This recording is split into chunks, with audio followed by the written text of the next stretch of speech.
ঝুড়ি ভরে পুঁইশাক তুলে নিয়ে এসেছিলেন মনের আনন্দে, কারণ তিনি জানতেন বাবা মেয়েকে দিয়ে যাওয়ার সময় মিষ্টি, কাপড় আরো অনেক কিছুর সঙ্গে দিয়ে গিয়েছেন দুটো বড় ইলিশ। মাথার ওপর রাজপ্রাসাদের মতো ছাদ দেখলেন, এত বড় বাড়ি দেখলেন, এত লোক, সবাই যেন মাথা নিচু করে সামনের দিকে ছুটছে। নতুন বউকে নিয়ে যাওয়ার জন্য শ্বশুর বাড়ি থেকে কাউকে আসতে দেখেননি তিনি। বাবা একটু কুণ্ঠা নিয়ে জানতে চেয়েছিল, বাবা রতন, তোমার বাড়ির থেকে এগুলো আমাদের গল্পের সুতো, ইন্দুবালার ভাষায় বলতে গেলে রোদে ধোয়ানো কাসুন্দি। যত তাপ পাবে, বৃষ্টি পাবে, নিজের মৌতাতে মজতে থাকবে যতনে।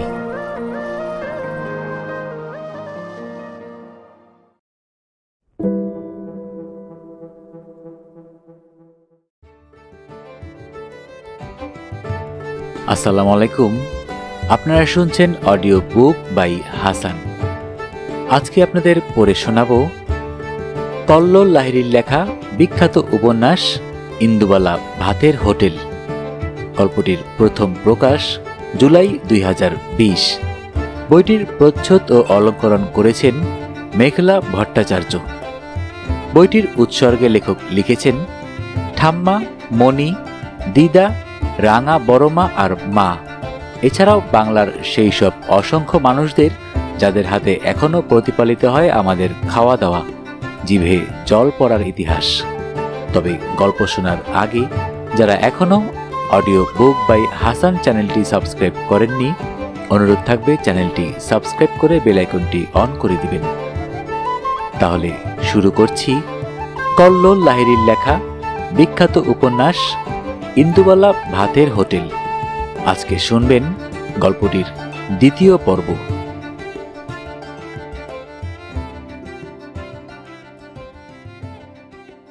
এখনো এইসব এতটুকু ভাবলে চিকচিক করে ইন্দুবালার চোখ। মনে হয় প্রেশারের ওষুধ খেতে বুঝি ভুলে গেছেন। বেতের ছোট্ট ঝাঁপি খোলেন, ওষুধ খান। ওপরের জানলা দিয়ে সকালের বাগানটাকে এই ছেনমিত্তির লেনেও স্বপ্নের মতো মনে হয়। রান্নাঘর ভরা খাবার শাশুড়ি দেখাতে পারেননি ঠিকই, কিন্তু তার দূরদৃষ্টি ছিল প্রখর। বুড়ি হাত ধরে নিয়ে এসেছিলেন নতুন বউকে বাড়ির পেছনের বাগানটায়। বলেছিলেন, চোখ ভরে দেখ বউ, কেমন উপচাপা হয়েছে আমার সংসার। বেদবা মানুষ আমি, শুভ কাজের ভাতের হাঁড়ি চাপানোর নিয়ম নেই আমার। নিজের সংসারে অমঙ্গল করতেও চাইনি। বাগান থেকে নিজের ইচ্ছে মতো যেটা মনে হয় সেটা তুলে আনগে। নিজের বউ ভাতের রান্নাটা যে আজ তোকেই করতে হবে। কেমন যেন চমকে ওঠেন ইন্দুবালা। এর আগে কোলাপোতায় রান্না করেননি এমনটা নয়। জোর করে ঠাম্মা রান্না করাতো নিজের কাছে নিয়ে বসে। কখনো সখনো নিজেরও ইচ্ছে করত। ভাইদের বলতেন, যাতো কলাপাতা কেটে নিয়ে আয়, আজ ফিস্টি হবে। ভাইয়েরা আরও কয়েকজনকে জুটিয়ে এক গাদা শুকনো খেজুরের পাতা টানতে টানতে নিয়ে চলে আসত। খেজুরের শুকনো পাতার আঁচে ইন্দুবালা খুদ জাল দিতেন। ছোট ছোট আলু কেটে, নতুন ওঠা পেঁয়াজ কুচো করে, লঙ্কা চিরে লাল করে ভাজতেন। সবাই মিলে উঠোনে বসে যেন অমৃত খাচ্ছেন বলে মনে হতো। কিন্তু তাই বলে শ্বশুর বাড়িতে ঢুকতে না ঢুকতেই তাকে রান্না করতে হবে, এমনকি নিজের বউ ভাতের রান্নাটাও। এই যে বাবা বলেছিল ছেলে নাকি মাস্টার, শিক্ষা দীক্ষা আছে, দোতলা পাকা বাড়ি, জমিদারের বংশ, রাজ্যের চাকর ঝি, আমাদের ইন্দু খাটের ওপর পা তুলে বসে খাবে। খুব একটা বেশি দিন লাগেনি নিজের শ্বশুরবাড়ির স্বরূপ চিনতে ইন্দুবালার। যে স্বামীকে মাস্টার বলে পরিচয় করানো হয়েছিল মেয়ের বাড়িতে সম্বন্ধ পাতানোর সময়, তিনি মাস্টার ছিলেন বটে, তবে তাস পাশা জুয়ার। চিতপুর পাড়াতেও বেশ যাতায়াত ছিল তার। রথের পরে পরেই আর ঘরে মন টিকতে চাইত না। মুখে বলতেন পালাকার, কিন্তু আদপেই তার ধারে কাছে কোনো কলম কোনোদিন দেখতে পাননি ইন্দুবালা, এমনকি এক ছত্র লিখতেও। কাজেই স্বামী মানিক রতন মল্লিক যাই বলতেন তাই যে ইন্দুবালা বিশ্বাস করে যেতেন তেমনটা নয়। কিছুটা বিদ্যে তার পেটেও ছিল। শুধু প্রথম দিন তার সামনে কাবুলিওয়ালা মানিক রতনকে পিটালো, সেদিনই সবকিছু আরো পরিষ্কার হলো। হেন নেশা ছিল না যা স্বামী করতেন না। এ পাড়া বেপাড়ায় তার ভালোবাসার মানুষের অভাব ছিল না। শুধু তারা ভালোবাসত টাকার বিনিময়ে, আর টাকা যেত ইন্দুবালার গয়না বিক্রি করে। কাবুলিওয়ালা যখন বাড়ির সামনে অমন বড় মানুষটাকে বেধড়ক জুতো খুলে মারছে, কেউ এগিয়ে যায়নি। অন্য শরিকরা মুখ চাপা দিয়ে হাসাহাসি করছিল। শাশুড়ি গিয়েছিল গঙ্গা স্নানে। ইন্দুবালা কি করবেন বুঝতে না পেরে মাথায় ঘোমটা টেনে শটান রাস্তায় গিয়ে দাঁড়িয়ে পড়েছিলেন। কি মনে হয়েছিল কাবুলিওয়ালাটার কে জানে। মানিক রতনকে ফেলে রেখে 2 দিনের নোটিশ দিয়ে চলে গিয়েছিল সে। যাওয়ার আগে বলে গিয়েছিল, এমন চ্যাচরা আদমির সাথে আছিস কি করে মা তুই? সেদিনই মানিক রতনের অন্য নামটাও জেনে যান ইন্দুবালা। সবাই তাকে অলক্ষ্যে ছ্যাচরা বলে ডাকে। দৈবের কি পরিহাস, বিয়ের পরে প্রথম দিন শ্বশুরবাড়ির ছোট্ট বাগানে শাশুড়ি যখন ইন্দুবালাকে দাঁড় করিয়ে দিয়ে চলে গেলেন, তখন ইন্দুবালা দেখলেন মাচার ওপরে পুঁইশাকের নতুন পাতা ওঠা ডগা। মাথা উঁচু করে যেন আকাশ দেখতে চায় তারা। ঝুড়ি ভরে পুঁইশাক তুলে নিয়ে এসেছিলেন মনের আনন্দে, কারণ তিনি জানতেন বাবা মেয়েকে দিয়ে যাওয়ার সময় মিষ্টি কাপড় আরও অনেক কিছুর সঙ্গে দিয়ে গিয়েছেন 2টো বড় ইলিশ। ইলিশের মাথা আর পুঁইশাক দিয়ে জবরদস্ত ছ্যাঁচড়া রান্না করেছিলেন সেদিন ইন্দুবালা। অত বড় ডাকাতের চেহারার স্বামী আধকড়াই ছ্যাঁচড়া একা নিজেই সাবার করেছিলেন। প্রথম রাতে তাই সোহাগ উঠেছিল তার দিক থেকে মাত্রা ছাড়া। ইন্দুবালা এত সবের জন্য প্রস্তুত ছিলেন না। যখন ঘাড়ের ওপর ওই দশাশয় চেহারা চেপে বসে একটু একটু করে কৌমার্য শুষে নিচ্ছিল, তখন একবারের জন্য মনিরুলকে মনে পড়েনি তার। ব্যথায় চোখ বন্ধ করলেও উঠোনের জোনাকিগুলোকে দেখতে পেয়েছিলেন স্পষ্ট। পুকুর পাড়ের কাঁচা মিঠের আম তার ডালপালা নেড়ে ফিস ফিস করে বলেছিল, নিয়তি ইন্দুবালা, নিয়তি। সামনের ভরচাষ বাড়ি থেকে গিন্নি তার নাতনি রাকাকে পাঠিয়েছে। সে নাকি এবার সায়েন্স না কী সব নিয়ে পড়ছে। কলেজে ভর্তি হয়েছে। একটা সুন্দর দেখতে ট্যাব তার হাতে। ইন্দুবালা আঁচলে চশমা মোছেন, এগিয়ে আসেন রাকার দিকে। একেবারে মায়ের মুখ বসানো। থুতনি ধরে চুমু খান। ভালোই হয়েছে। ভাগ্যিস শান্টুর মতো হোসনি। যা দস্যু ছিল ছেলেটা। মেয়েরা মায়ের মুখ পেলে জীবনে শান্তি পায়, জানিস কি সেটা? রাকা মাথা নাড়ে। এইসব কিছুই সে জানে না। জামশেদপুরে থাকত। বাবা কলকাতার কলেজে ভর্তি করে দিয়ে বলল, এখানেই পড়াশুনো করো, পড়াও হবে আর দাদু ঠাম্মাকেও দেখাও। হাসেন ইন্দুবালা। তা ভালো, তোরা ছাড়া আর ওদের কেই বা আছে বল? তা সায়েন্স নিয়ে পড়ছিস? অত বড় কলেজ, আমি তোকে কি পড়াবো? বল্টু মন্টুকে আমি পড়াতে পারিনি কোনোদিন। সব লোক রাখতে হয়েছিল। এরা তো দাদাদের কাছেই পড়েছে। আমি কি শেখাবো বলতো তোকে? আমতা আমতা করে বলেন ইন্দুবালা। এমনিতেই গাটা ম্যাচ ম্যাচ করছিল বলে ঘুম থেকে উঠতে দেরি হয়ে গেছে। আচারের বয়ামগুলো জানলার রোদে রাখেন। মাথার ওপর কাপড়ের সাদা ঢাকাগুলোকে পাল্টান। ধনঞ্জয়কে উনুন ধরাতে বলেন। রাকা পেছন পেছন ঘুরঘুর করে। ভালো লাগে ইন্দুবালার। নিজের নাতনিগুলোর থেকেও কত ছোট। বাড়িতে এমন একটা কেউ না থাকলে চলে। কেমন যেন ছেলেগুলোর কথা মনে পড়ে যায়, মেয়েটার কথাও। নাতি নাতনি নাতবউ ভরা সংসার তার। কি এমন ক্ষতি হতো এই বাড়িটায় সবাই মিলে একসাথে থাকলে? ঠিক আছে, না থেকেছে ভালো হয়েছে। তারপর সেই তো কাটাকাটি লাঠালাঠি। কম ঝক্কি পোহাতে হয়েছে এই বাড়ির ভাগ বাটোয়ারা নিয়ে। ভাগ্যে শুনি বেঁচে থাকতে থাকতে ব্যাপারটা সেরে গিয়েছিলেন, না হলে 3 ছেলে মেয়ে নিয়ে গঙ্গায় গিয়ে ডুব দিতে হতো। ভালোবাসতেন কি বাবু মাস্টার মানিক রতন মল্লিক ইন্দুবালাকে? জিজ্ঞেস করেননি কোনোদিন ইন্দুবালা। স্বামীর সাথে কথা হতো কতটুকু? শুধু শেষ কয়েকদিন বিছানার সাথে যখন মিশে গিয়েছিলেন, নিজের মায়ের মতোই পেটটা ফুলে উঠেছিল বেঢপ। ডাক্তার বলেছিল জল জমেছিল পেটে, অথচ মধ্যরাতে যখন জল খেতে চেয়েছিলেন, ইন্দুবালা জল গড়িয়ে দিতে এসে দেখেছিলেন সব শেষ। বাচ্চাগুলোর তখন বোঝারও বয়স হয়নি কি ক্ষতি হলো তাদের জীবনে, নাকি এই নরক থেকে চিরকালের মুক্তি লাভ। ইন্দুবালা রোয়াকে নেমে রান্নার বাসনগুলোকে ভালো করে জল ঝরাতে দেন। রাকা অবাক হয়ে জানতে চায়, এই এত বাসন ইউজ হয় তোমার হোটেলে দিদা? ইন্দুবালা হাসেন। কি আর উত্তর দেবেন ওইটুকু মেয়েকে? দোতলার ঘরে বড় কাঠের সিন্দুকটা দেখালে তো অক্কা পাবে। সব নিজের টাকায় বানানো। হাজার লোককে এখনো একবেলায় খাওয়াতে পারেন ইন্দুবালা। রান্নাঘরে ঢুকে উনুনের আঁচ দেখেন। রাকা যাই দেখছে তাতেই অবাক হয়ে যাচ্ছে। ও মাই গস, কয়লার উনুন! গ্যাস থাকতে এখনো তুমি এইভাবে রান্না করো দিদা? আমার কলেজে বললে এক্ষুনি সবাই ছুটে আসবে দেখতে, ইভেন আমাদের ম্যামও।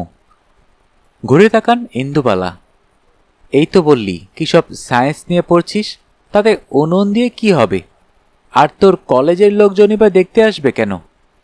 রাকা হেসে ফেলে। তুমিও দিদা? পড়ছি তো হোম সায়েন্স নিয়ে, কুকিং আমার স্পেশাল পেপার, একেবারে 100 মার্কস উইথ প্র্যাকটিক্যাল, তাই না তোমার কাছে এসেছি। ইন্দুবালা এতক্ষণে যেন ব্যাপারটা ঠাহর করতে পারেন। রান্না নিয়ে পড়ছিস নাকি তুই? সেটা আগে বলবি তো বোকামি। সায়েন্স টায়েন্স শুনে আমার তো হাত পা ঠান্ডা। ভট্টাচ গিন্নি চালাক চতুর, ঠিক বুঝেই নাতনিকে পাঠিয়েছে ইন্দুবালার কাছে। বইপত্তরে আর তোদের ওই কম্পিউটারের থেকে বেশি জানে বুড়ি, শিখে নিতে পারলে আর তোকে ঠেকায় কে? ইন্দুবালা ভাতের হোটেলের প্রথম আঁচ গনগনে হয়ে যায়। আগুনের পাশে পেতলের থালায় সিধে রাখেন আতপ চাল, একটা গোটা পান, কাঁঠালি কলা, একটা আস্ত সুপারি। কোনোদিন মিষ্টি জোটে তো ভালো, না হলে বাতাসা। এতে অগ্নিদেব খুশি হয়। গেরস্ত বাড়িতে অনুষ্ঠানে হাড়ি চাপানোর আগে রান্নার ঠাকুররা এইসব চেয়ে চিনতে নিত। এখনও হয়তো নেয়, কিন্তু ইন্দুবালা এই আচার মেনে চলেন প্রতিদিন। মানুষের মুখের অন্ন বিক্রি করেন, যা তা কথা নয়। সামর্থ্য যদি থাকতো সবাইকে বিনা পয়সায় খাওয়াতেন ইন্দুবালা। তেমন খদ্দের যে নেই তা নয়, সেই লিস্টের খাতা না হয় অন্য কোনো দিন খোলা যাবে। ইন্দুবালার ঠাম্মা উনুনের প্রথম আঁচে কয়লার ওপর ছড়িয়ে দিতেন অল্প করে চিনি।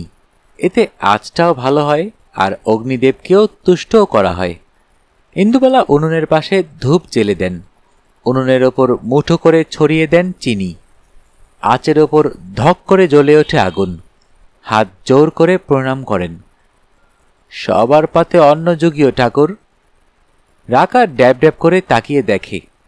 এইসব তাদের কলেজে শেখায়নি কোনোদিন। তাদের তো সব মডিউলার কিচেন, আধুনিক ইকুইপমেন্ট। জল গরম করতে হলে জাস্ট টাইমার দিয়ে দাও। ইন্দুবালা বড় হাঁড়িতে জল বসান, দুমুখো উনুনে আর একটাতে বসান বড় লোহার কড়াই। গরম হয়ে গেলে মুগের ডাল ভাজতে থাকেন। কেমন করে ডাল আন্দাজ করতে হয়, কেমন করে জল, মাথা গুনে ভাতের চালের পরিমাণ। ইন্দুবালা শেখান রাকাকে। মনে মনে ভাবেন, এইভাবে একদিন তার ঠাম্মা তো তাকে রান্না শেখাতো। শুধু কত রকমের ফোড়ন হতো সেগুলো সব মনে রেখে দিতেন। এখনকার রাকা সেগুলো তার ট্যাবে লিখে রাখে চটপট, ছবি তোলে, ভিডিও করে। বাইরে গাড়ি এসে থামে, কেউ মা বলে ডাকে। ইন্দুবালা ঘুরে দাঁড়ান। বড় ছেলে, মেজ ছেলে তাদের বউদের নিয়ে এসেছে। যাক, বাবার মারা যাবার দিনটা তাহলে তাদের মনে আছে। যদিও মনে থাকার কথা নয়, ইন্দুবালা মনে করিয়ে রাখতেন সেই ছোট্টবেলা থেকে। রক্তকে অস্বীকার করা মানে নিজেকে অস্বীকার করা। ছেলেরা এসেছে অবশ্য তারিখটাকে লক্ষ্য করেই। বাবাকে তো তাদের মনে নেই, কিন্তু বিশেষ দিনটা মনে আছে। এই দিনে মা যে ছ্যাঁচড়াটা রান্না করে তা সারা বছর যেন মুখে লেগে থাকে। বিয়ের পরে সবুজ রঙের একটা ট্রেনে করে ইন্দুবালা যখন শিয়ালদহ স্টেশনে নেমেছিলেন, তখন তার কাছে ইন্ডিয়া দেশটা নতুন। খুলনার কলাপোতা গ্রামের বাড়ির উঠোনে নিভু নিভু আঁচের সামনে ঠাম্মা বাবার কাছে শোনা গল্পের সাথে তার ঢের অমিল। এত বড় স্টেশন আগে কোনোদিন দেখেননি ইন্দুবালা। দেখবেনটা কি করে?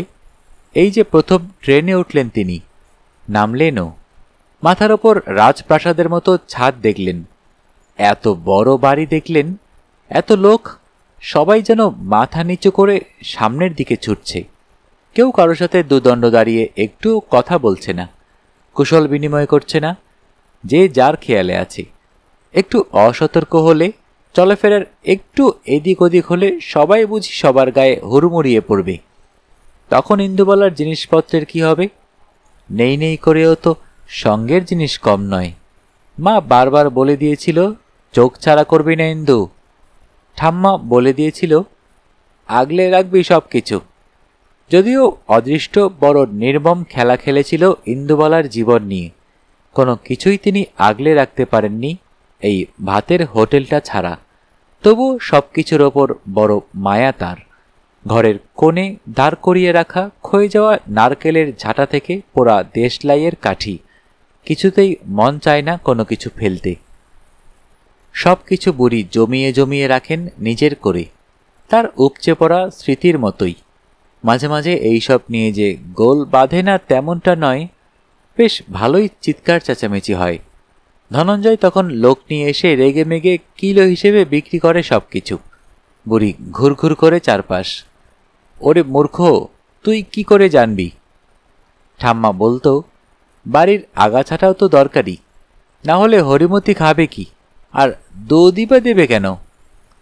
ধনঞ্জয় কাইমাই করে ওঠে, বারবার তোমার খুলনার কলাপোতার গল্প শুনিও না তোমা। এখানে তোমার কোথায় হরিমতি?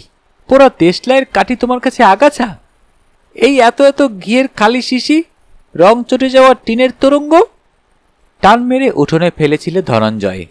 কেমন যেন আর্তনাদ করে উঠেছিল সেই কতদিন আগের ফুলছাপ বাক্সটা। ডালাটা হা করে খুলে পড়েছিল উঠোনে, ঠিক মরে যাওয়া মানুষের মতো। তার মুখ দিয়ে কিলবিল করে বেরোচ্ছিল আরশোলা। তারাও যেন প্রজন্মের পর প্রজন্ম খুলনার কলাপোতার স্বপ্ন নিয়ে বংশবিস্তার করে চলেছে। এটা তুই কি করলি ধনঞ্জয়? এটা তোর কাছে পুরনো তরঙ্গ বলে মনে হলো? ইন্দুবালা এগিয়ে যাচ্ছিলেন একটু একটু করে। আমার বিয়ের সময় বাবা কিনেছিলেন ঢাকা থেকে, তারপর 3টে নদী পার করে নিয়ে গিয়েছিলেন খুলনা, সেখান থেকে এই কলকাতা। ধনঞ্জয় ক্ষয়ে যাওয়া নারকেল ঝাঁটায় আরশোলা মারতে মারতে বলে, তাহলে বুঝে দেখো, আর ওর জীবন প্রদীপ থাকতে পারে? ছ্যাত করে বুকে বাজে যেন ধনঞ্জয়ের কথা। তরঙ্গের জীবন প্রদীপ নিভতে পারে, তাহলে ইন্দুবালার নয় কেন? তারও তো কম পথ অতিক্রম করা হলো না। এখনো কোন মায়ায় আটকে আছেন তিনি? ঘাড় তুলে আকাশের দিকে তাকান ইন্দুবালা, এক টুকরো আকাশ দেখার জন্য। কিন্তু এখানে আকাশ কোথায়? ওই তো 4 কোণের চৌখুপ্পি, তার ওপরে বাড়ির পেছনের আম গাছটা ঝাঁকড়া হয়ে এসে পড়েছে খানিকটা ভেতরে। কাঁচা আমগুলো যেন পুরুষ্ট হয়েছে গ্রীষ্মের রোদের খরতাপে। মন খারাপটা যেন কোথাও ঝুপ করে গায়েব হয়ে যায় ইন্দুবালার। আম দেখার আনন্দে এগিয়ে যেতে গিয়ে পায়ে কিছু একটা ঠেকে, নিচু হয়ে কুড়িয়ে নেন। সেই কবেকার প্রথম ট্রেন চড়ার টিকিট। বিলাতি আমরা খাবে গো নতুন বউ, বিলাতি আমরা। ফেরিওয়ালা হাঁক দিয়ে যায় কামরায়, মুখের সামনে এনে দেখায় আমরাগুলো। ততক্ষণে ইন্দুবালার কপালের চন্দন ফিকে হয়ে গেছে, গলায় রজনীগন্ধার মালা বাসি, চোখের কাজল কিছুটা ধেবড়ে গেছে, বাকিটা রাখা আছে বিস্ময়ে মাখামাখি হয়ে। মাথা নাড়েন ইন্দুবালা। না, তিনি খাবেন না। জানলার দিকে তাকিয়ে ভাবেন, এই ফল আবার কিনে খেতে হয় নাকি? তাদের গ্রামে ফেলা ছাড়া যেত। কাঁচা কাঁচা দেশও আমরা পেরে আনতো ভাই, মা চাটনি করত, নুন দিয়ে কুটি কুটি করে কেটে সবাই ঘুমিয়ে পড়লে ভাই বোনে খেত বোসদের পুকুর পাড়ে বসি। বৃষ্টির জল মেখে আমরা পাকত অম্বুবাচি পার করি। ঠাম্মা সারাদিন উপোস করে থাকত, একবেলা ফলাহার, কখনো ছাতু ভিজে কিংবা সারাদিন মিছরির জল। বাবা এনে দিতেন ছানা, কলা, সেই সব মুখে তুলতেন না তিনি। সব যেত নাতি নাতনির পেটে। অতবার চা খাওয়ার যার অভ্যেস ছিল, সেও ওই কটা দিন চা না খেয়ে দিব্যি কাটিয়ে দিত। ইন্দুবালা বিধবা হবার পর এত সব কিছু মানেননি, তার সম্ভাবনাও ছিল না। তার লক্ষ্মী থাকতে তা করতেও দিত না। মাস্টার রতনলাল মল্লিক তাকে অনেক ছোট বয়সে বিধবা করে কেটে পড়েছিলেন পরপারে। দায়ে ফুরিয়েছিল তার। বড় ছেলেটাও এত ছোট তখন যে মালসার খাবার খাবে কি করে। নিজে হাতে স্বামীর মুখাগ্নি করেছিলেন ইন্দুবালা। শ্রাদ্ধ নিয়মভঙ্গের দিন লক্ষ্মীর এনে দেওয়া ট্যাংরা মাছ আর বাড়িতে দেওয়া বড়িতে একটি তরিজুতের ঝোল রেঁধেছিলেন।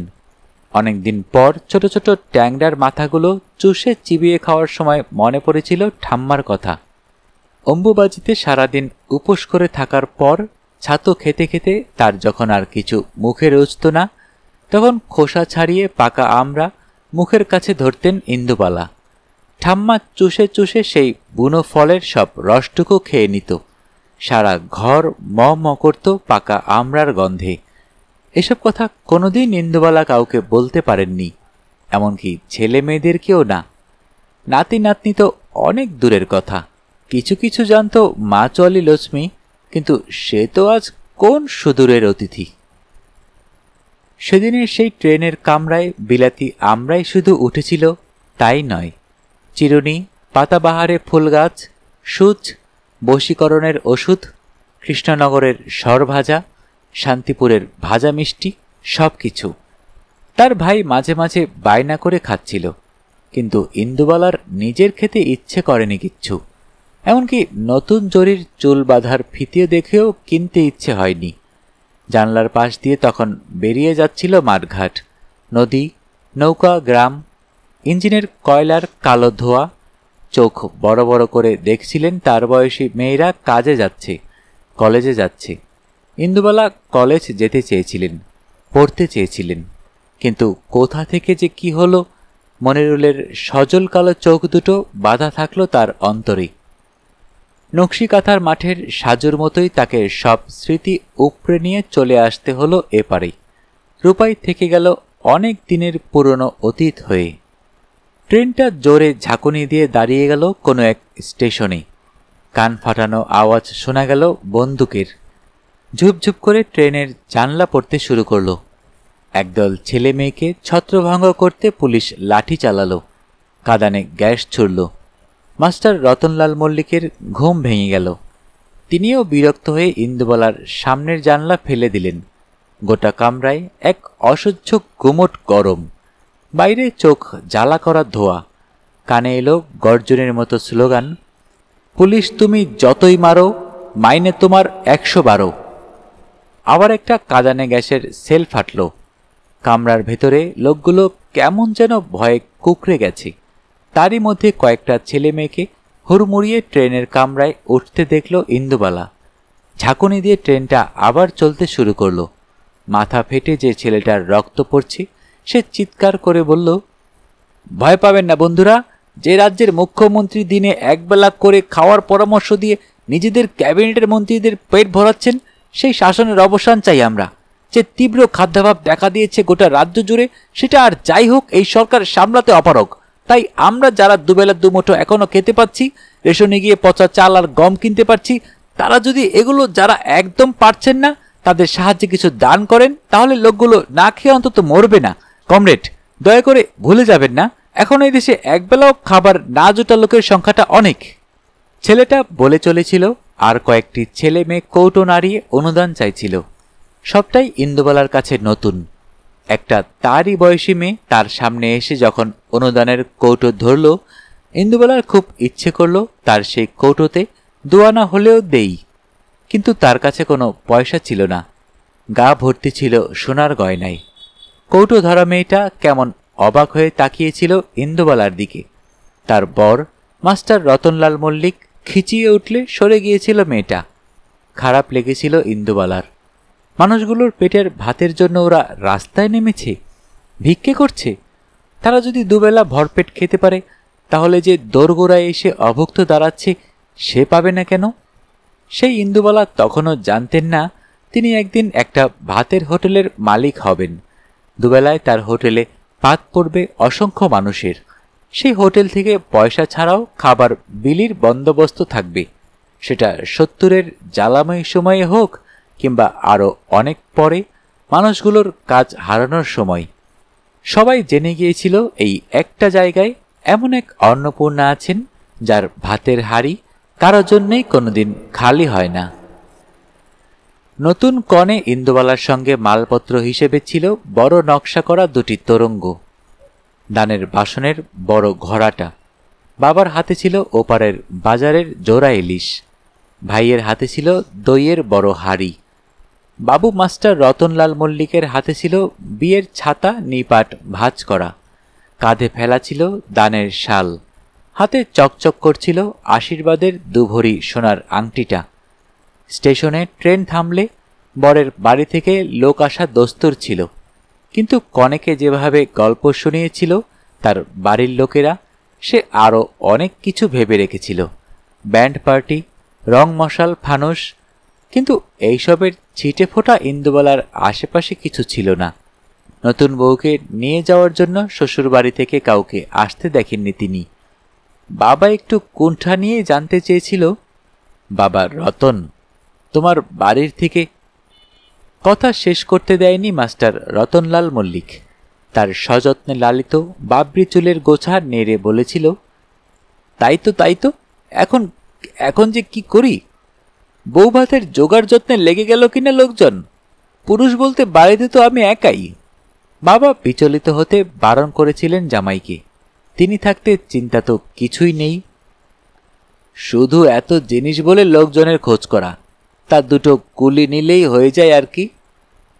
বাবা দুটো কুলির মাথায় তুলে দিয়েছিলেন প্রায় সবটুকু, আর যেটুকু ছিল কুড়িয়ে বাড়িয়ে সবার হাতে হাতে ধরে গেল। কপোতাক্ষর গায়ের মেয়ে যখন ভাগীরথীর পাড়ে এসে প্রথম পা দিল, কেউ শাঁখ বাজালো না, দুধে আলতা মিশিয়ে কেউ পা ছোঁয়াতেও বলল না, ঈশ্বর পাটনির মতো কেউ আদর করে পার করে দিল না শ্বশুরবাড়ির দৌড়টা। কিন্তু সে গল্প আমাদের জানা। যতই মাস্টার রতনলাল মল্লিক বলুন না কেন, বৌভাতের আয়োজনে বাড়ির সবাই ব্যস্ত আছে। আমরা তো জানি ইন্দুবালার বৌভাতই হয়নি। কাকপক্ষীটিও টের পায়নি ইন্দুবালার শাশুড়ি এক বংশ ঘটির মাঝে একটা বাঙ্গাল মেয়ে বউ করে নিয়ে আসছেন। বাড়ির সামনে থেকে বাবা আর ছোট্ট ভাই চলে যাচ্ছে অপমানিত হয়ে। তাদের কেউ একটু জল খাওয়ার কথা পর্যন্ত বলছে না, যে বাবাকে এরপর আর কোনোদিন দেখতে পাবেন না ইন্দুবালা। ভাই গিয়ে যোগ দেবে আরও অনেক পরে ৭১-এর মুক্তিযুদ্ধে। এগুলো আমাদের গল্পের সুতো, ইন্দুবালার ভাষায় বলতে গেলে রোদে থোয়ানো কাসুন্দি। যত তাপ পাবে, বৃষ্টি পাবে, নিজের মৌতাতে মজতে থাকবে যতনে। কলকাতা শহর তখন বেশ সরগরম। মিছিলের পর মিছিল চলেছে রাস্তা জুড়ে। মানুষের পাতে ভাত নেই, মনে সুখ নেই। খাবার নিয়ে যে আন্দোলন হতে পারে ইন্দুবালা জানতেন না এই শহরে না এলে। স্টেশনের বাইরে থেকে অনেক দরদাম করে বাবা একটা ট্যাক্সি ভাড়া করেছিলেন। সেই ট্যাক্সির মধ্যে ইন্দুবালা, তার ভাই, বাবা আর মাস্টার রতনলাল মল্লিক ঠিক এঁটে গিয়েছিলেন। সঙ্গে ছিল সেই সব জিনিসগুলো যা আজ ধনঞ্জয় কুড়িয়ে বাড়িয়ে ফেলে দিতে চাইছে। ও কি জানে এগুলোর মাহাত্ম্য? গজগজ করে বুড়ি ভাঙা তরঙ্গটার সামনে বসেন। ততক্ষণে ডালে ফোড়ন পড়েছে। ৯টা বাজতে চলল। কলেজের ছেলেগুলো খেতে আসবে। ইন্দুবালার কাজের তাড়া পড়ে যায়। ট্যাক্সির জানলার পাশ আর ট্রেনের জানলার ধার ঠিক এক জিনিস নয়। ট্রেনের জানলার পাশে কত গ্রাম, নদী, জলা জঙ্গল, আর ট্যাক্সির পাশে শুধুই ধূসর শহর। খেতে না পাওয়া মানুষের মিছিল। তখনও প্রথম ট্রেনে ওঠার ঘোরটা যেন কাটেনি ইন্দুবালার। অল্প অল্প মাথাটাও কি টলছিল ট্রেনের দুলনির সাথে। তার রেশ রয়ে গিয়েছিল অনেক দিন। কলকাতায় এসেই মনিরুলকে লুকিয়ে চিঠি লিখেছিলেন ইন্দুবালা। জানিস মনিরুল, সে যে কি ভীষণ বস্তু তোকে না বলে বোঝাতে পারবো না। আমাদের সেই বাঁশ গাছে দোল খাওয়ার মতো। তুই নিশ্চয়ই এতদিনে ঢাকায় পড়তে চলে গিয়েছিস। অনেক কিছু দেখা হয়ে গেছে তোর, অনেক নতুন বন্ধু হয়েছে।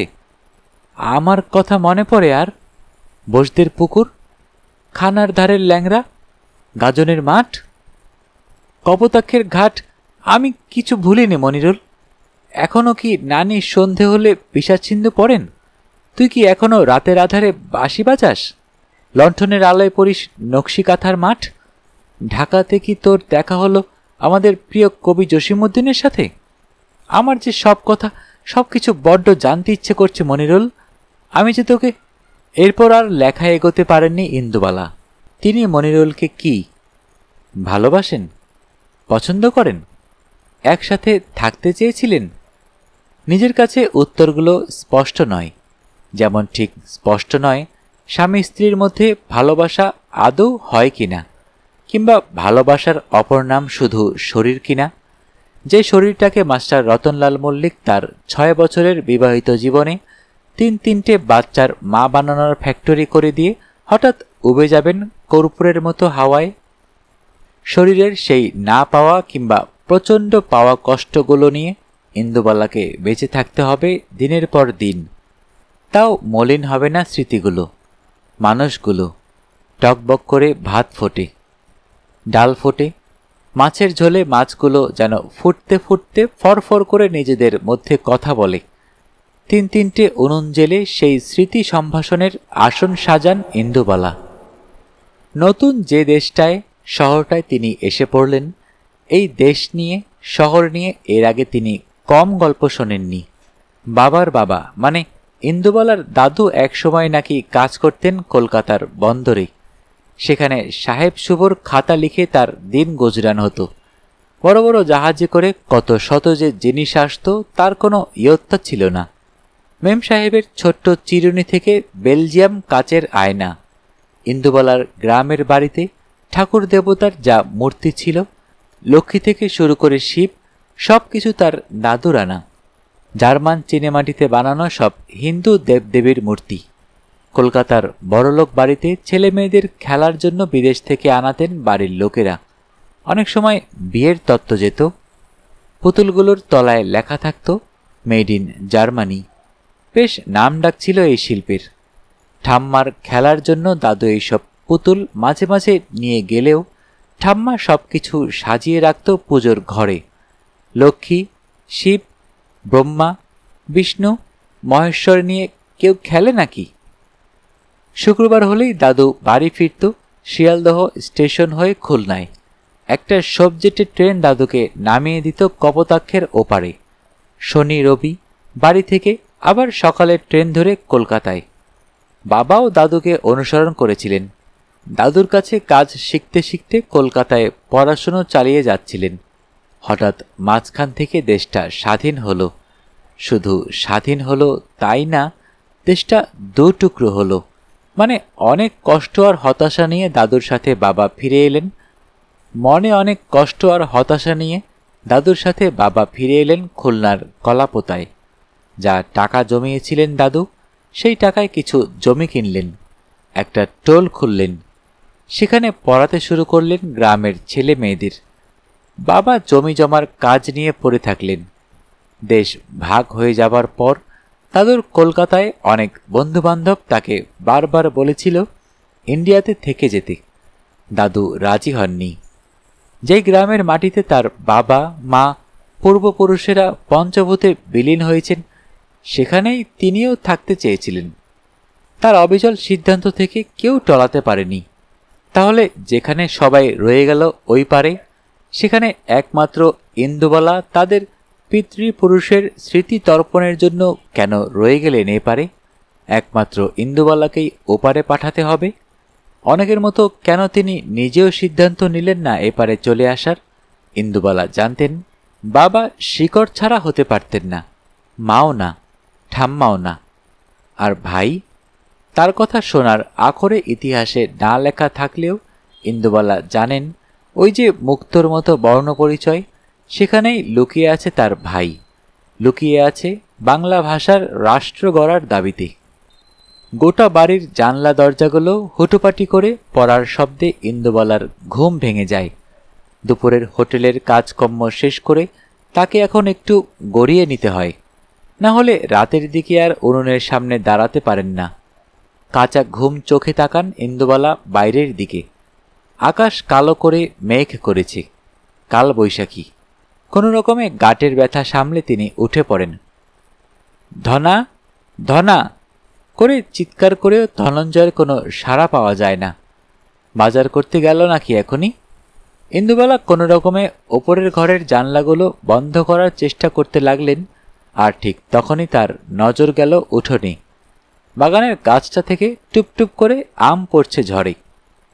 সেই দিনও কি এমন ঝড়টাই হচ্ছিল না? তবে সেটা ছিল ভোর, আর আজ বিকেল। ইন্দুবালা নামতে থাকেন সিঁড়ি দিয়ে, কিন্তু তার মন যেন ছুটছেন ইন্দুবালা, ছুটছেন তীর বেগে, হাতে লণ্ঠন। ভোর হতে তখন অনেক দেরি। পেছনে ছুটছে ছোট্ট ভাইটা, তার পেছনে মা, তারও অনেক পেছনে ঠাম্মা। গোটা আম বাগান জুড়ে কলাপোতার লোকজন যেন জড়ো হয়েছে ওই আধার ভোরেই। প্রায় 100 গাছের বাগান যাদের, তারাও এসে জড়ো হয়েছে। শিলের মতো আম পড়ছে। কেউ মারামারি করছে না, রেশারেশি না। সবার কোচর ভরে উঠছে কাঁচা মিঠে ল্যাংড়া বোম্বাই আমে। ঝড়ের সাথে শুরু হচ্ছে বৃষ্টি, করকর করে বাজ পড়ছে। দূরে দাঁড়িয়ে থাকা ভাইটা ঠকঠক করে কাঁপছে। ছুটে গিয়ে নিজের আঁচলে জড়িয়ে ধরেন ইন্দুবালা। লেবু পাতায় করম চা, যা বৃষ্টি চলে যা। কিন্তু বৃষ্টি থামার নাম নেই। গায়ে যেন বরফ জলের ঠান্ডা। ভাই বোন ঠকঠক করে কাঁপে। দুজনে আগলে রাখে কোচরে জমানো আমগুলোকে। একটা সময়ে ইন্দুবালা হঠাৎই বুঝতে পারেন চারপাশে বৃষ্টি পড়ছে, কিন্তু তাদের মাথায় বৃষ্টি নেই কেন? ওপর দিকে তাকাতে ইন্দুবালা দেখলেন একটা বড় কচু পাতা। সেটা ধরে আছে মনিরুল। কি যে ভালো লেগেছিল সেদিন ইন্দুবালার, বলে বোঝাতে পারেননি কাউকে। বলার সুযোগ ছিল না। কম কথা বলা মেয়েটি রুমালের ওপর সুতো দিয়ে একটা ছেলেকে এঁকেছিল। তার হাতে দিয়েছিল একটা কচুর পাতা, আর মেয়েটাকে রেখেছিল দূরে, এলো চুলে, বৃষ্টির মধ্যে। ইচ্ছে ছিল মনিরুলকে নিজে হাতে করে দেবে, সেটা আর দেওয়া হয়নি। জ্বর বেঁধেছিল সেবার খুব। 7 দিনের মাথায় পথ্যি পেয়ে তবে মেয়ে মাথা তুলে দাঁড়াতে পেরেছিল। গ্রীষ্মের রোদে ঘর থেকে বেরিয়ে মন ভালো হয়ে গিয়েছিল ইন্দুবালার। ঠাম্মা সেই ঝড়ে কুড়োনো আমগুলোকে দিয়ে আম তেল বসিয়েছেন রোদে। সূর্যদেব গোটা গ্রীষ্মকাল জুড়ে রোদে তাতিয়ে তেলে মিশিয়ে কাঁচা আমগুলোকে জারিয়ে দেবেন নকুলের ঘানির খাঁটি সর্ষের তেলে। তারপর সেই তেল দিয়ে সারা বছর যা খাওয়া দাওয়া চলবে, তার কোনো হিসেবের কুলকিনারা পাওয়া যাবে না। আম তেল দিয়ে মুড়ি মাখা হবে, গরম ভাতে ঘিয়ের বদলে খাওয়া হবে, মাছের ঝোলে বিশেষ করে সরল পুটিতে আমের গন্ধ দেওয়ার জন্য আম তেল ব্যবহার হবে। আর গ্রামে পতির সংখ্যা নেহাত কম থাকে না সম্বৎসর, তারাও পাবে। পাতা কুড়োতে এসে খেন্তির মা পাবে, টিফিনে মনিরুল পাবে, ফকিরি গান করতে আসা ভিখারি পাবে। চুরি করে ঠাম্মার আম তেল খেতে খেতে গরমের ছুটির দুপুরগুলো কেটে যাবে। বৃষ্টিটা সবে থেমেছে। ইদানিং হয়েছে কি, কলকাতার এই ধরনের হুট করে বৃষ্টিতে সবাই কেমন যেন তালকানা হয়ে যায়। ট্রাফিক সার্জেন্ট থেকে শুরু করে অটো চালক সবাই। প্রদীপ নিজেই ড্রাইভ করে মায়ের সাথে দেখা করতে এসেছে, কিন্তু গাড়ি পার্ক করবে কোথায়? ইন্দুবালার ভাতের হোটেলের সামনে একটু বৃষ্টিতেই গোড়ালি সমান জল। সেখানে আবার কোথায় গর্ত আছে, নর্দমা আছে, সেই সব দেখি গাড়ি পার্ক করতে প্রদীপের অনেকটা সময় লেগে যায়। এতক্ষণে বাড়িটার দিকে তাকানোর সময় হয় তার। আর বাড়িটার দিকে তাকাতেই কেমন যেন কু গেয়ে ওঠে মনটা। গোটা বাড়ি জুড়ে অন্ধকার, কেউ কোথাও নেই। এমনকি সামনের বোর্ডে লাগানো আলোটাও আজ জ্বলছে না। প্রদীপ অনেক দিন পর মায়ের সাথে দেখা করতে এলো। আসবো আসবো করে আর আশাই হয় না।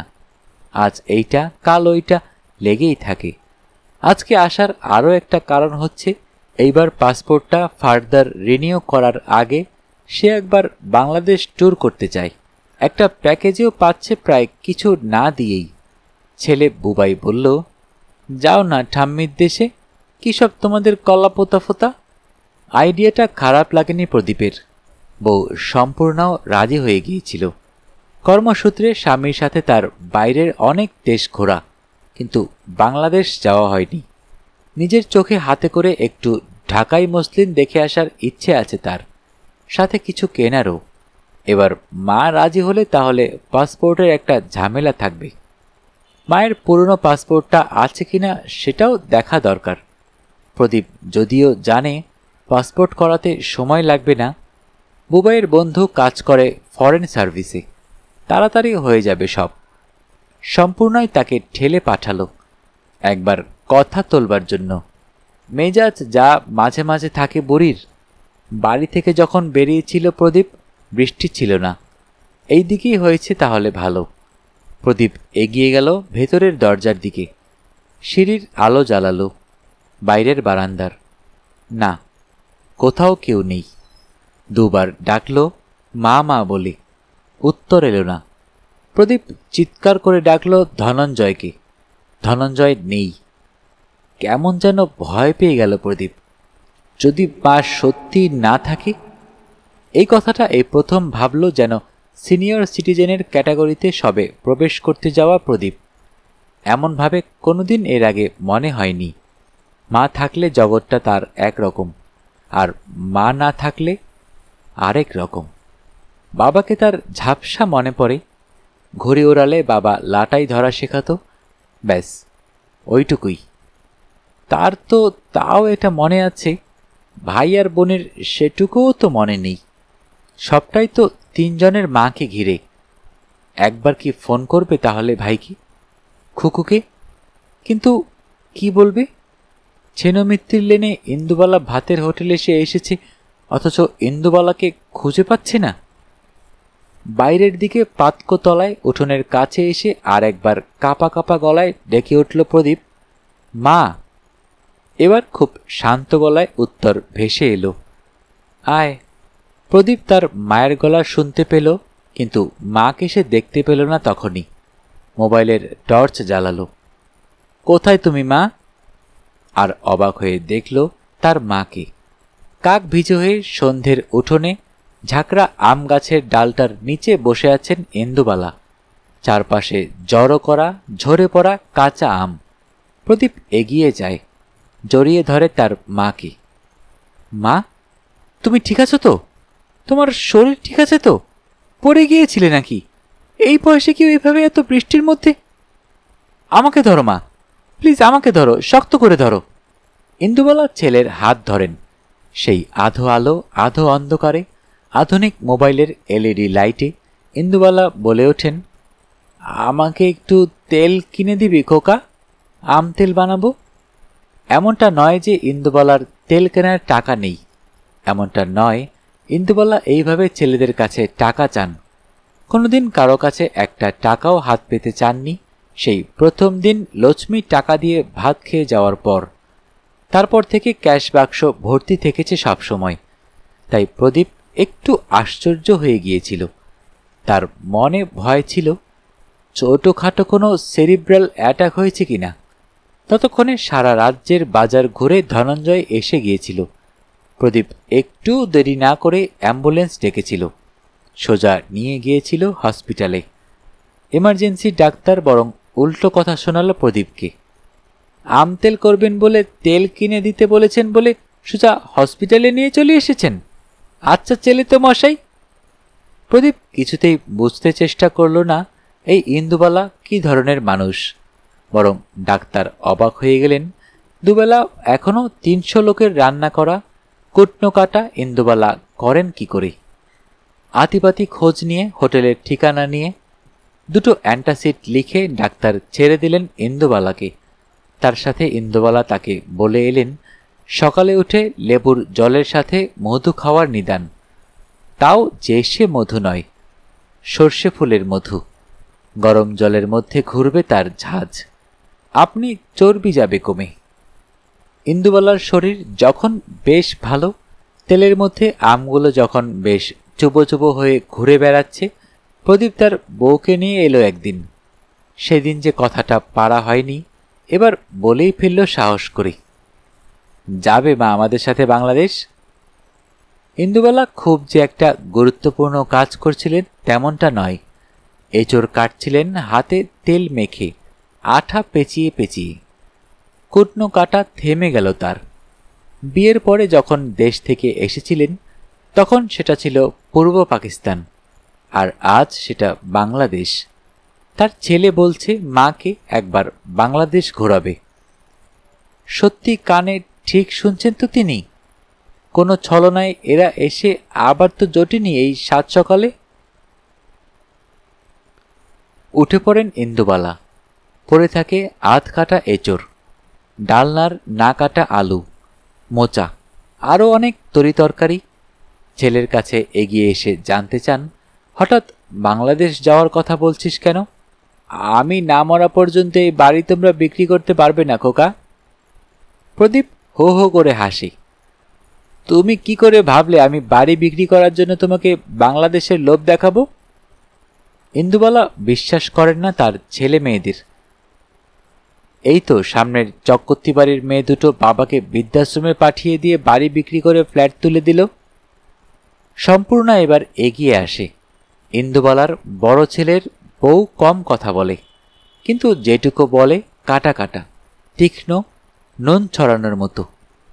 আপনি ভুল বলছেন মা, চক্রবর্তী বাড়ির সাথে আপনার ছেলে মেয়েদের গোলাবেন না। আমরা বাংলাদেশের ট্যুর প্ল্যান করছিলাম। প্রদীপ তাই ভেবেছিল আপনি গেলে আমাদের ভালো লাগবে। ও তো কোনোদিন দেখেনি। কলকাতা স্টেশন থেকে এখনও ট্রেন ছাড়ছে, মৈত্রী এক্সপ্রেস। এর মধ্যে বাড়ি বিক্রির কথা আসছে কি করে? আর আমাদের সবার বাড়ি তো আছে মা। ট্রেন ছাড়ছে বাংলাদেশের জন্য, এই বড় খবরটা ইন্দুবালার কাছে ছিল না এতদিন। ট্রেনে করে যাওয়া যাবে খুলনা? বড় ছেলে বলে। যাবে। ইন্দুবালা প্রশ্ন করেন, জানলার ধারে সিট পাবো খোকা? প্রদীপ জানিয়ে দেয়, পাবে। আমরা একটা খুব রিজার্ভেশন করে নেব মা, সেখানে আমরা 3 জন ছাড়া আর কেউ থাকবে না। কেমন যেন ফুরফুরে মেজাজের হয়ে যান ইন্দুবালা। বাড়ির সামনের তুলসী মঞ্চটাকে স্পষ্ট করে দেখতে পান। মাকে, বাবাকে, ঠাম্মাকে, ভাইকে, মনিরুলকে। বড় ছেলে বউকে এঁচোড়ের ডালনা, মোচার ঘণ্ট, পাবদার ঝোল আর কাঁচা আমের চাটনি খাইয়ে বাড়ি পাঠান। ভাত খেতে আসা কালেক্টর অফিসের কেরানি থেকে শুরু করে সামনের মেসের ছেলেগুলো, এমনকি পাঁচু পাগলও জেনে যায় ট্রেনে করে ইন্দুবালা বাংলাদেশ যাবেন। সারা রাত ওপরের ঘরে ঘটর ঘটর করে কিসের যেন আওয়াজ হয়। ধনঞ্জয় যতক্ষণ জেগেছিল শুনেছে। অনেক ভোরে ইন্দুবালার ডাকাটাকিতে ঘুম ভেঙে যায় তার। কি হয়েছে মা, এত ভোরে? চোখ কচলায় ধনঞ্জয়। দেখে ইন্দুবালার পরিপাটি করে চুল বাঁধা, নতুন কাপড় পরা, কোথাও যাওয়ার প্রস্তুতি। কি হলো মা, কি হলো কি মা তোমার? নাতি পাসপোর্টের ফটো তোলার জন্য তোমাকে নিয়ে যাবে বেলা 9টায়। এখন থেকে কাপড় পরে বসে আছো কেন? ইন্দুবালা হুকুমের সুরে বলে, একটা ট্যাক্সি রাখ, আমি কলকাতা স্টেশন যাব। ধনঞ্জয় বলে, হ্যাঁ, এত সকালে কলকাতা স্টেশনে? তোমার মাথা কি সত্যি খারাপ হলো? ইন্দুবালা কোনো কথা না বলে দরজার দিকে এগোলে কোনো রকমে উঠে জামা পরে দৌড় লাগায় ধনঞ্জয়। এই মোট তার অনেক দিনের চেনা। বেশি কথা বললে জেদ আরও বাড়বে, নিজেও চলে যেতে পারে। তখন হিতে বিপরীত হবে। দাদাবাবুদের কাছে কৈফিয়ত দিতে দিতে চান কাবার হবার জোগাড়। তাই কথা না বাড়িয়ে একটা ট্যাক্সি ডেকে নিজেও চেপে বসে ধনঞ্জয়। 2টো প্ল্যাটফর্ম টিকিট কাটা হয়। ইন্দুবালা বলেন, জিজ্ঞেস কর মৈত্রী এক্সপ্রেস কোন প্ল্যাটফর্ম থেকে ছাড়বে। একজন টিটি দেখিয়ে দেয়। ওই তো দাঁড়িয়ে আছে। কিন্তু ওদিকে তো যেতে পারবেন না, সময় হয়নি এখনো। টিকিট আছে তো? পাসপোর্ট ভিসা চেক হবে। দূর থেকে মৈত্রী এক্সপ্রেস দেখেন ইন্দুবালা। বড় বড় করে বোর্ডে লেখা কলকাতা খুলনা। কিন্তু সেই আগের ট্রেনটার মতো সবজেটে নয়তো, কেমন যেন ধূসর নীল। আচ্ছা, আপনি ঠিক বলছেন তো ভাই, এই ট্রেনটাই তো যাবে খুলনা। এই ট্রেনটাই যাবে খুলনা। ইন্দুবালা এবার নিজে জানতে চান। বিরক্ত হয় টিটি। একে ইন্টারন্যাশনাল ট্রেন, তার উপরে ঝক্কি আছে অনেক। দেখতেই তো পাচ্ছেন লেখা আছে সবকিছু। কিন্তু এই ট্রেনের সামনে তো শেষবারের মতো মনিরুলের সঙ্গে দেখা হয়নি ইন্দুবালার। দুই দেশের মধ্যে যখন সব যোগাযোগ বন্ধ, তখন সেই সবজেটের ট্রেনটাই কি একটা থেমে থাকা সময়ের মতো দাঁড়িয়ে থাকতো না শিয়ালদার স্টেশনে? মাঝে মাঝে লক্ষ্মীর সাথে শুধু সেই ট্রেনটা দেখবেন বলে চলে আসতেন ইন্দুবালা। সেই ট্রেনের গায়ে হাত দিলে তিনি তার দেশকে দেখতে পেতেন, গ্রামটাকে দেখতে পেতেন, গন্ধ পেতেন কপোতাক্ষের। না না না, এই ট্রেন তার সেই সবুজ কাঁচা আমতেল রঙের ট্রেন নয়। এই ট্রেন কি করে যাবে খুলনা? বসে পড়েন ইন্দুবালা। চোখ দিয়ে টিপ টিপ করে বৃষ্টির মতো পড়তে থাকে জল। অনেক দিন আগে ৭১-এ তাদের কলাপোতার বাড়িটা পুড়িয়ে দিয়েছিল খানসিনারা। বাড়ির সাথে পুড়েছিল মা, ভাই, আরও অনেকে। বাড়িটাকে পাওয়া যাবে না তিনি নিশ্চিত জানেন। এবার যদি গিয়ে গ্রামটাকেই না খুঁজে পান, যদি বোসপুকুরটাই আর না থাকে, কপোতাক্ষের ঘাট, মনিরুলের বাড়ির উঠোন, বড় খেলার মাঠের ফলসা গাছ, তাহলে কার কাছে ফিরে যাচ্ছেন ইন্দুবালা? যারা ছিল আজ নেই, নাকি যারা মরেও বেঁচে আছেন ইন্দুবালার মধ্যে? নীরবে কাঁদেন ইন্দুবালা, কিন্তু কান্নাটাও বা কার জন্যে? কোনো সদুত্তর পান না নিজের থেকে। শুধু এক দেশ থেকে অন্য দেশে যাওয়ার মানুষদের ভিড় বাড়ে। তারা দেখেন ৭০ পেরোনো এক মহিলা চুপ করে বসে আছেন দেশে ফিরব বলে, যার সত্যি আজ দেশে ফেরার পথে অপেক্ষা করে থাকার কেউ নেই। শুনতে শুনতে শেষ হয়ে গেল আমাদের আজকের গল্প। যারা এখনো অডিও বুক বাই হাসান চ্যানেলটি সাবস্ক্রাইব করেননি, অনুরোধ থাকবে চ্যানেলটি সাবস্ক্রাইব করে বেল আইকনটি অন করে দিবেন। বরাবরের মতোই গল্প পাঠে আমি মোহাম্মদ মেহেদি হাসান। সবাই ভালো থাকবেন, সুস্থ থাকবেন এবং বেশি বেশি করে বই পড়বেন, কারণ বইয়ের চেয়ে ভালো বন্ধু আর হয় না।